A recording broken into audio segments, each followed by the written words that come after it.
Alright, here we are in Gatlinburg, Tennessee. Today we're going to discuss button pass corners, how to do them on a 8x8 double round log.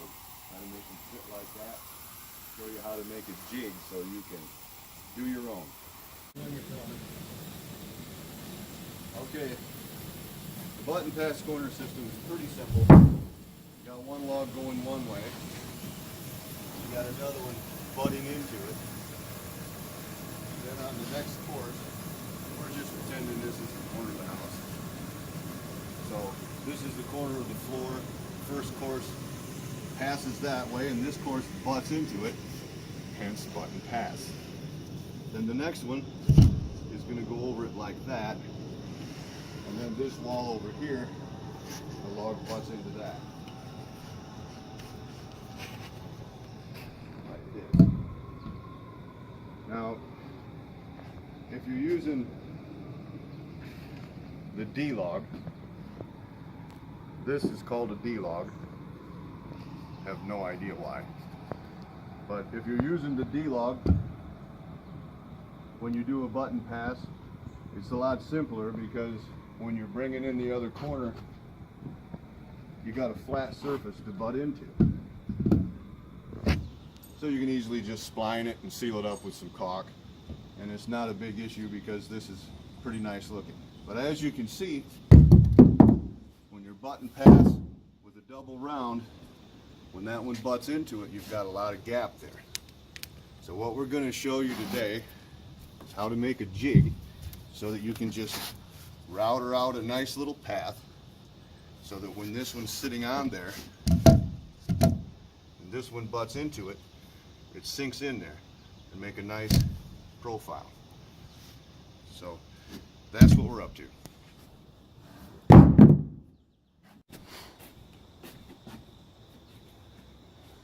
This is a jig that we built. I'm going to show you how to build your own. First I'm going to show you how it works.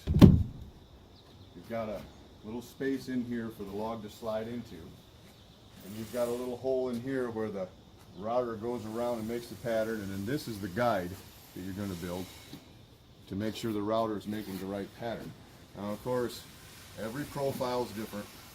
You can get online and you can buy a jig online, but you have to almost know what log you're using. This way, you can get whatever log you want, make your own jig. Do the button pass.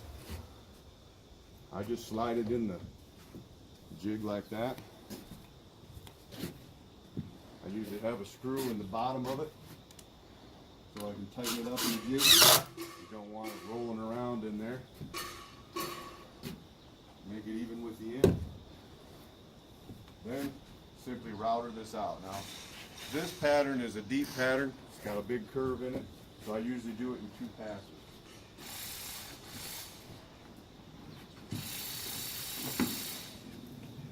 Take a regular spade bit, kind of a router bit. I'm going to shallow it up, so I'm only going to do half of it at once. Come right over here.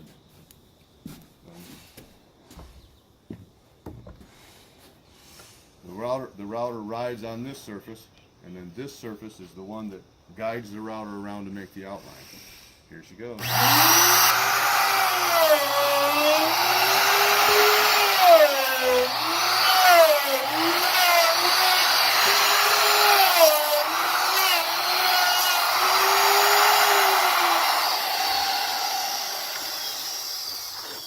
I already know how deep I need to go to get it flat so that it seals. You're going to have to play with that a little bit.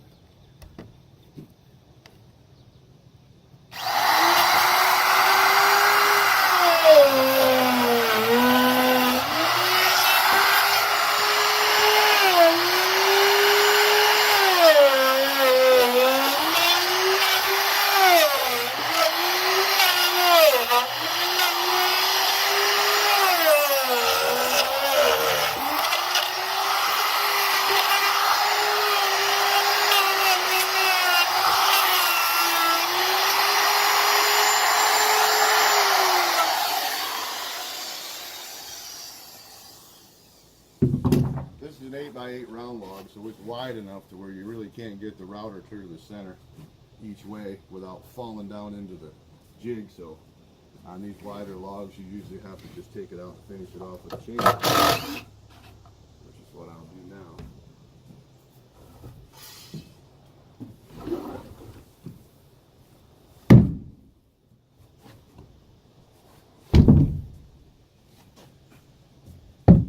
And you can see the router has made an outline of the log, and we just have to get this middle part out.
Usually at this point I put a little center glue in there.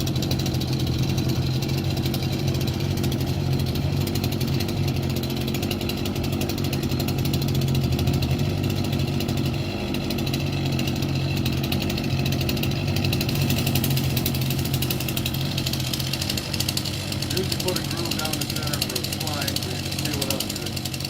Just this rough surface isn't good even for possible.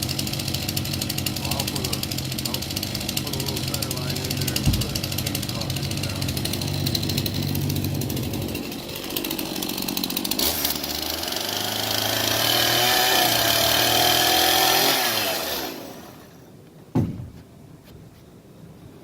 That way, when you got it together, and I also groove the end of my log.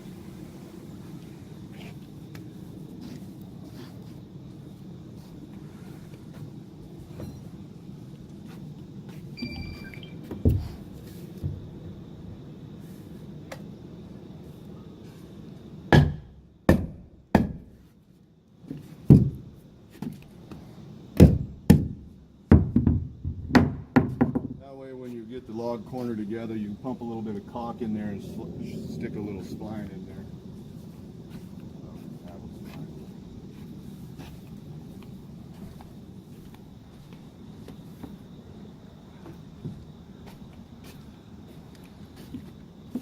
Put caulk in this first and then slide a little spline in there.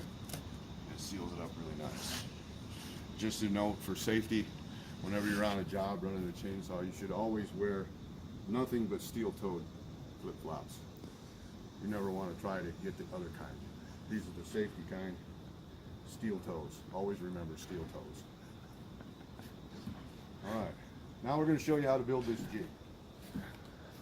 It's a pretty simple operation. You can see there's a 2x8 on each side of this. The reason we're using a 2x8 is because these logs are roughly the width of a 2x8. You put a 2x8 on the end of it, that way you can build this nice little box, this inner box, and 2x8 on the top and the bottom. And the log will slide in there. You got to keep in mind, you want the log to slide pretty easy, because you're going to be sliding it out an awful lot.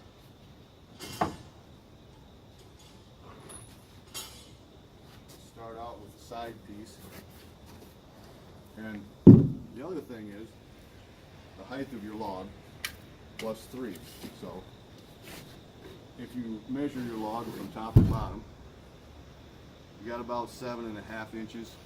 You add 3 inches for the 2x8 on the top and the bottom, and that'll be your side piece. The length of it is arbitrary. You don't have to put the log to the end of it. On this house, they wanted all the log overhangs the same, so I made this one symmetrical so that whatever way I put the log in, it's the same distance to here or to the bottom, and the overhangs stay the same. Some people like them random, some longer and shorter to make that look. This one here, they want them straight up, so they're straight up. Also, another consideration is when you have some logs are not the same inside and out. These are. This log is the same profile on the outside as the inside and vice versa. So they're reversible. Makes it a little bit easier. You don't have to make two jigs. If you have a log that's different on the outside, say maybe it's got a drip cap or something like that, then you're going to have to make a jig for the left and a jig for the right. If you do it the same way, you just have to do one of each. This one here, we only need one. You can use this one for left or right. Stick it out that way if it's a right, this way if it's a left, and that's pretty selfish. Anyway, here's how we run the jig. First thing you want to do, you want to grab a piece of log that's pretty much the profile that you want, square it off on the end. Then you want to set it on the very center of the side panel of your jig. This is the piece that's going to be right here on the side. You're going to have a 2x8 on the bottom, so you want to have the thing up 1.5 inches from the bottom of the jig board, the side panel. So I got 1.5 inches there and 1.5 inches, and then you want to center it up with the jig so you got about the same distance each way. This one's going to be roughly 9.5 from each end. Now I've got it centered in my board, and I've got it 1.5 inches from the bottom. That makes this is going to make the design of the actual path that my router is going to take. So I simply just take a pencil and draw that on the jig. So if you were really good with a router, you could cut out this profile and just take your router, put your log inside of your box and just take your router and just follow that along. But of course the router, if it hits a knot or digs, it goes every which way, so we're going to make an outer ring, go over it to guide the router so it follows this line. First thing you're going to do is cut out that. The first thing I need to do is cut out that.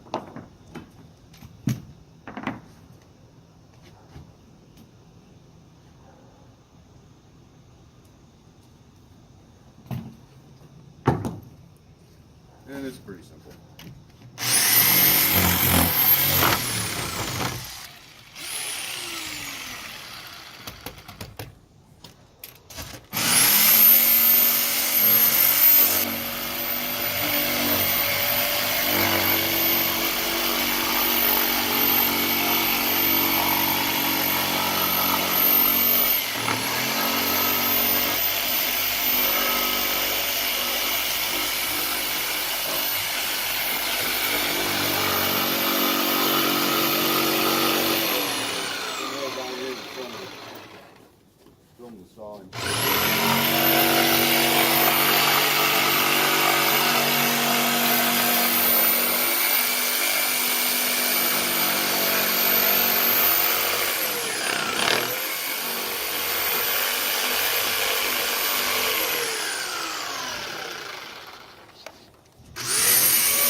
Except for the tongue, your log profile should pretty much fit that here now.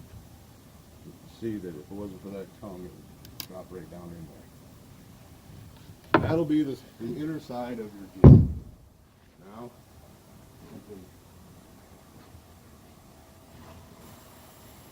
take your bottom board and fasten it to the 2x8. Again, This distance here is 1.5 inches, just because you want the floor of the jig to be even with the bottom of your pattern.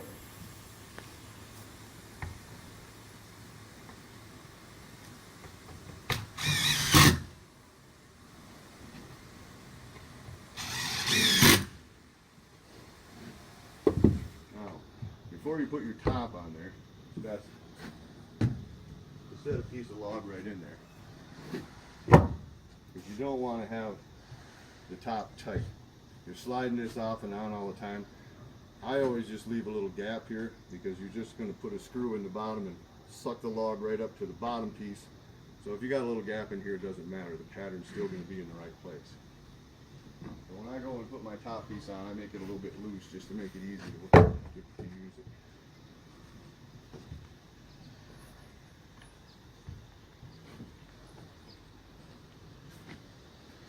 Anyway, before I do that, actually I'm getting a little ahead of myself. Before we assemble this,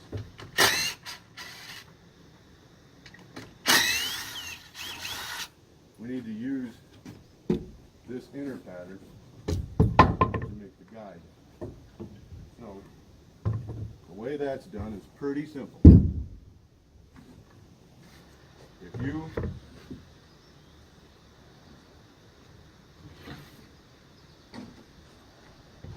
imagine that you want this the router to follow this path, then all you got to know is how far from here your router cuts. And the way you figure that out, you take your router. This is what's going to hit on the guide, this little round table. So if you simply hold the bit like that and measure from the point of the bit to the edge of your router, this router is just a little bit under 2.5 inches from the cutting edge of the blade to the edge of the router, like 2 7/16. So when you want to make your guide that follows this, you simply have to, what I like to do is just take a piece of log and set it in the center of the pattern, just like I did that one. Actually, probably the easiest way to find the center is to just sit this one on there like this.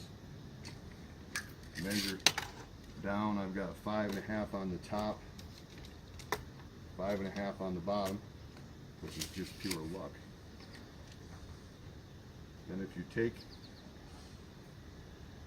your pencil and draw it on this large one, then you just simply set your log pattern right on there like that.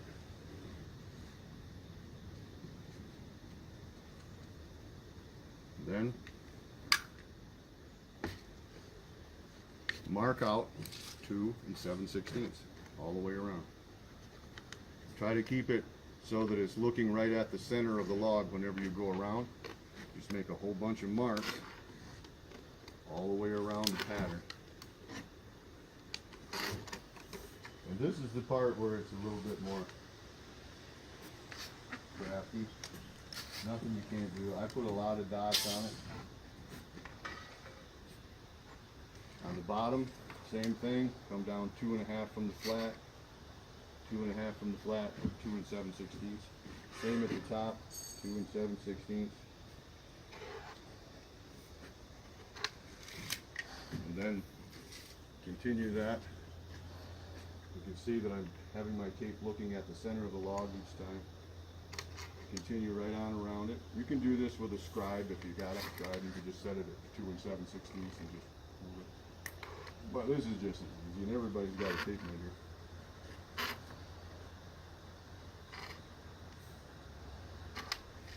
It ain't brain surgery. Now I'm going to make the flat on the top.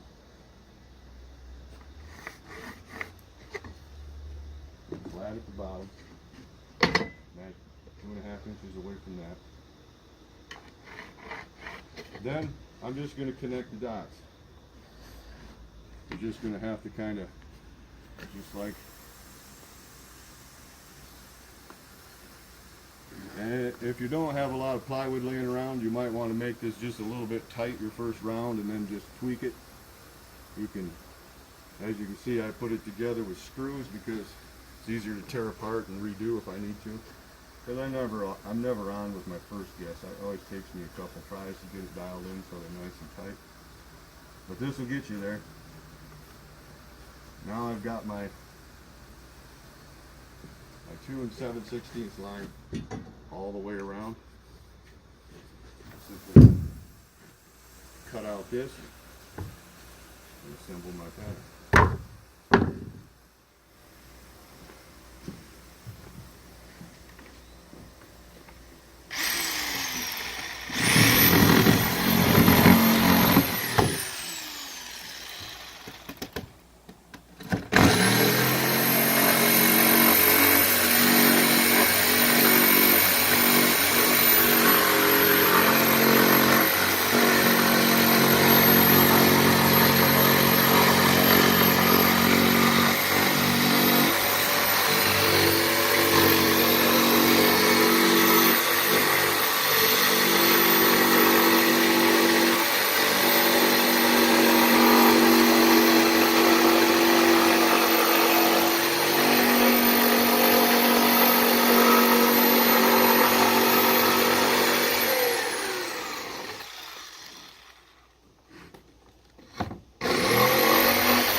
Now we can assemble it.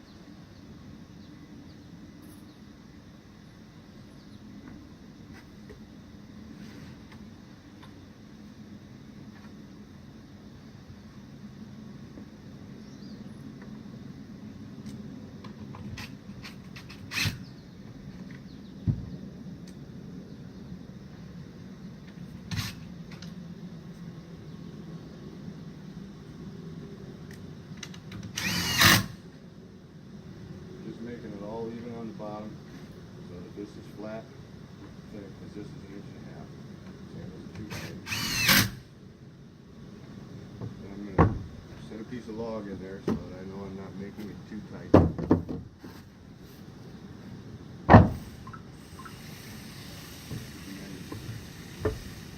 probably could have made this a little bit taller, but it's still good enough. And I just don't want that tongue to be so tight that when you're sliding the log in and out, it's hard to do because you're going to be doing this a lot if you're doing cutting past corners on a whole house. So I'm just going to loosen it up a little bit, give it a little bit of room.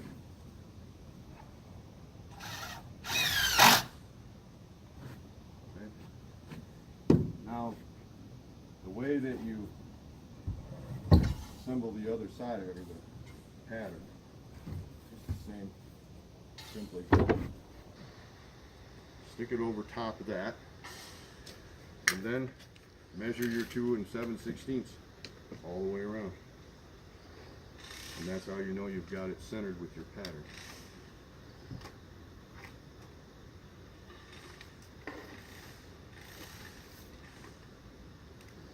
I'm centered, everything is the way I want it.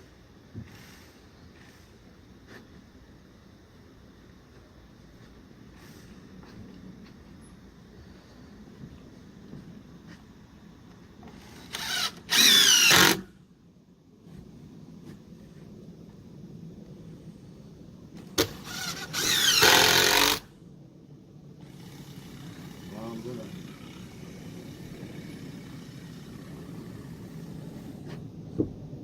build the other side.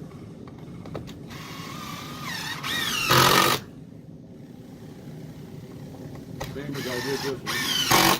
I won't bore you with the middle. I'll do the other side and we'll do a test cut.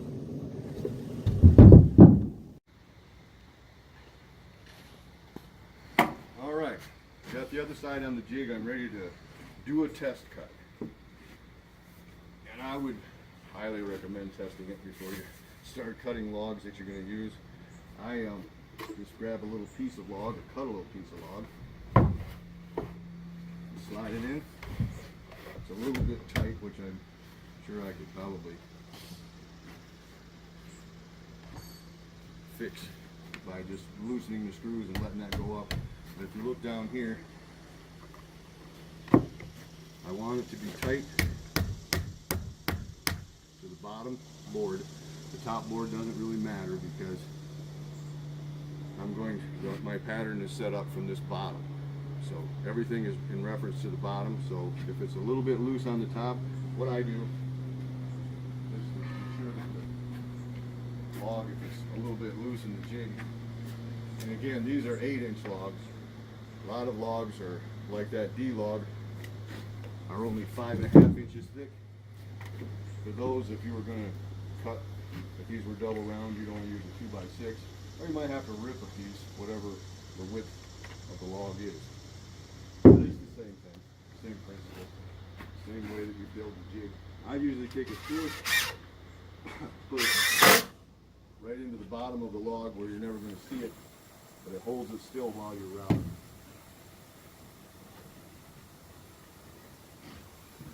And again, I'm going to shallow up the router for the first cut.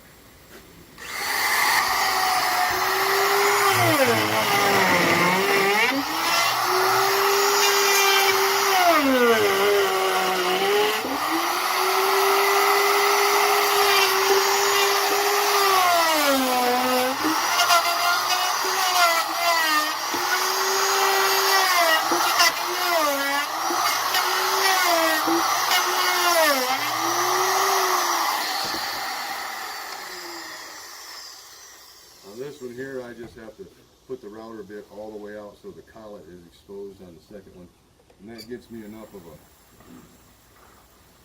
pattern indent that it's easy to seal, which is what we're trying to do. We're just trying to seal the corners, so when they're done, they look like what you see here.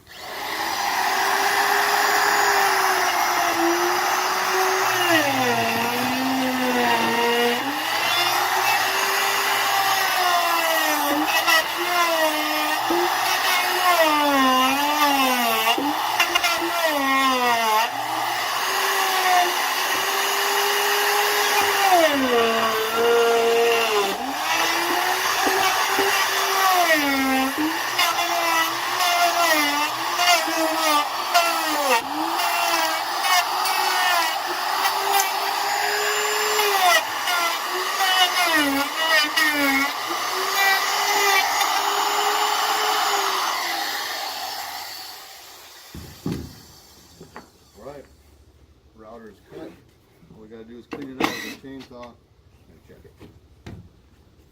I unscrewed the bottom so I can slide it out of the jig. This jig's a little bit sticky because we've had a lot of rain down here in Gatlinburg. I think it's kind of sticky. Okay.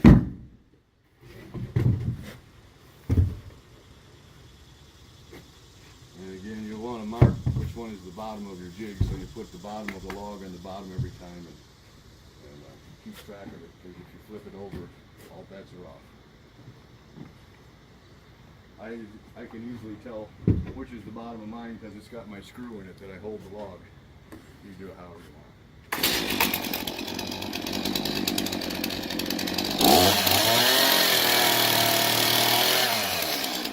See, I made a couple passes with the log, because if you only make one pass, if you try to get the chainsaw in there, you're going to cut these little corners off. So I try to put 2 or 3 passes with the router, enough where I'm not falling down into the thing.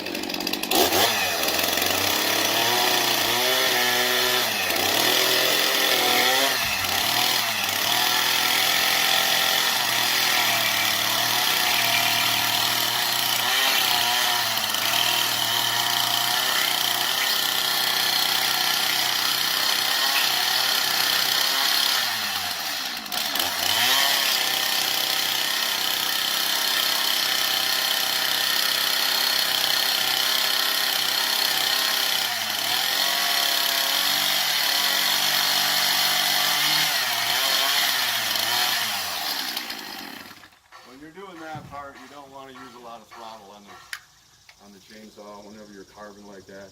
You've got that thing revving up pretty high and it catches, you'll eat that log.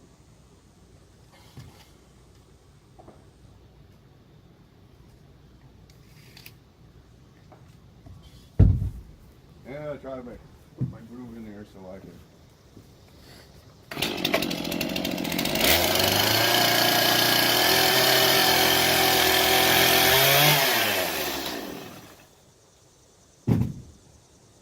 Use the spline just like that one over there.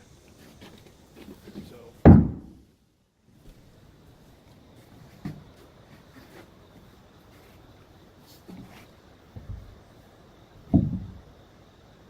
And we got lucky. And it fits. Pump it some caulk, put it on the corner, ready to go.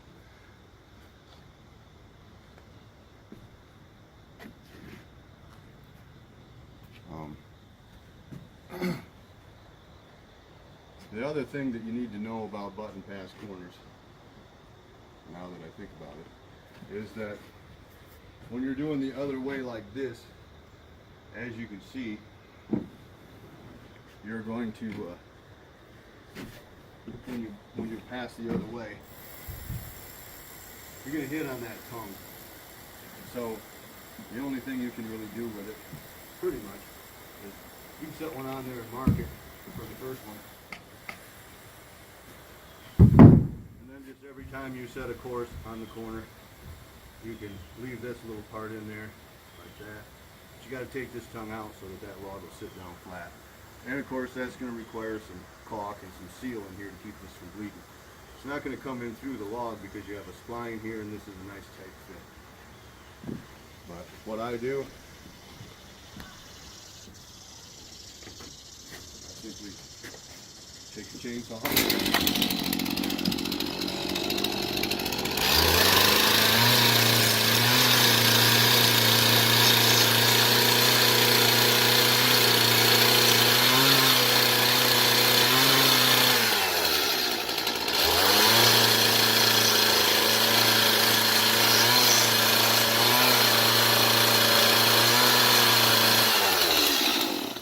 take that tongue out of there, and then when you're doing your log the other way, sit down tight and you get a nice tight line there, and you just sit there. And of course you'll put a socket in there for the log to come like this. And this is the button pass. Simple as that. Hope it's been helpful. Any questions?